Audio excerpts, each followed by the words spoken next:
This is my world without ink, and this is my world with it. Actually, this was our monorail ride to TeamLab Planet's Tokyo, an immersive art show in Toyosu. The concept of this art show is for the viewer to become physically immersed into the art. I'd like to take you along and do a mini review of 2 inks inspired by it. When you arrive at the darkened museum, you put your things in a locker, and if you are wearing long pants or a dress, they will lend you shorts. You will be walking barefoot through water. Right now, we are going down this darkened hallway, and there is water running over our feet. And then we entered this. The room had a mirrored floor and was filled with spheres that were like heavy, untethered balloons that kept changing colors.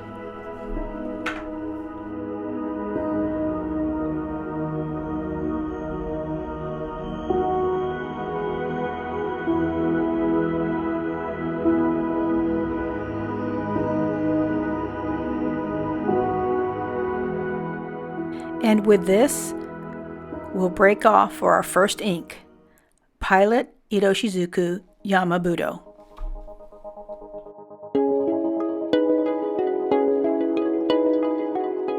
This is a pinkish, bluish, purple ink that literally means mountain grape.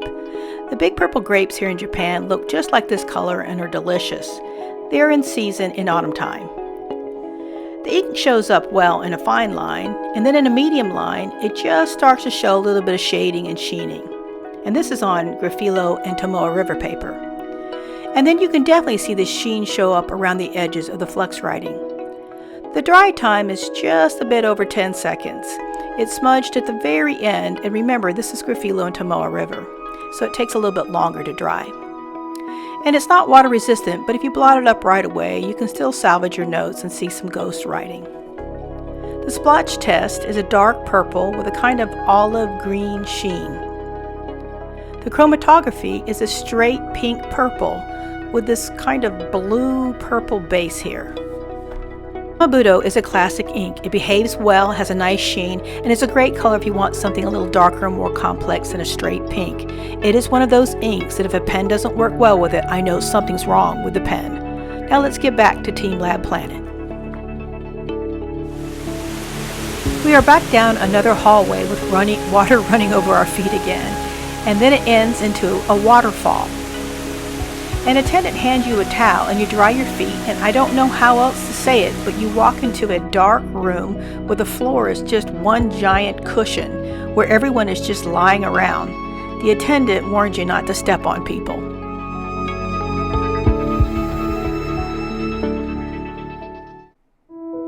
Then back into another room of light. These strands of light also constantly change color and will reflect it off the mirrored floor.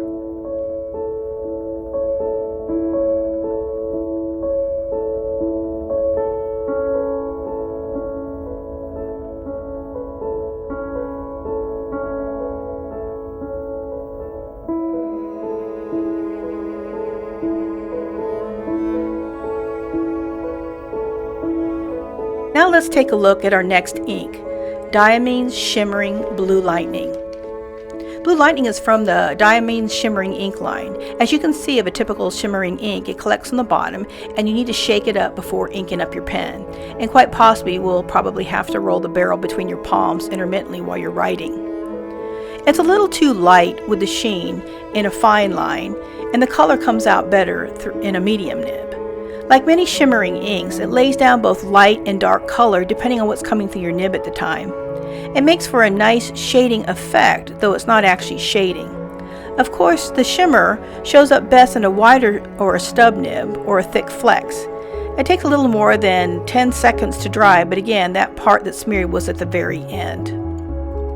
And again, this ink is also not water resistant, but if you blot up the water right away, you can still see some of your writing. The splotch test came out in various shades of blue with darker on the edges with the shimmer, which does come off when you rub it. Let's see if you can see some of the shimmer here in this writing. In the chromatography, you can see the shimmer just kind of stayed on as a splotch in the middle of the paper, and then the blue separated out. It's a pretty straightforward blue. Blue Lightning for a shimmering ink was pretty well behaved. Every shimmering ink I've ever used has always had an issue with one pen or another. I think it's partially because of the changing viscosity of the ink. It somehow affects the capillary action.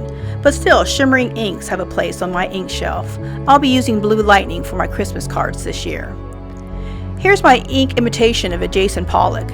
I think a shimmering ink and a sheening one goes well together, and they really brought to mind the TeamLab Planets Tokyo. Let's take a look at the last portion.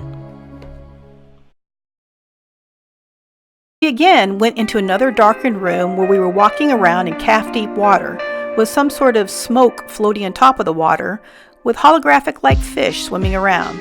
It was enjoyably weird. TeamLab is a company of architects, artists, and computer programmers who put together immersive art shows like this throughout Asia. There is another one in Tokyo with a different theme called TeamLab Borderless. You can get tickets online for around 3,000 yen or about $30. Either plan on wearing shorts or borrowing them from the company, and be prepared to go barefoot. Please like and subscribe. I post offbeat fountain pen related and Asia related videos every Friday night, Tokyo time. Thanks for watching.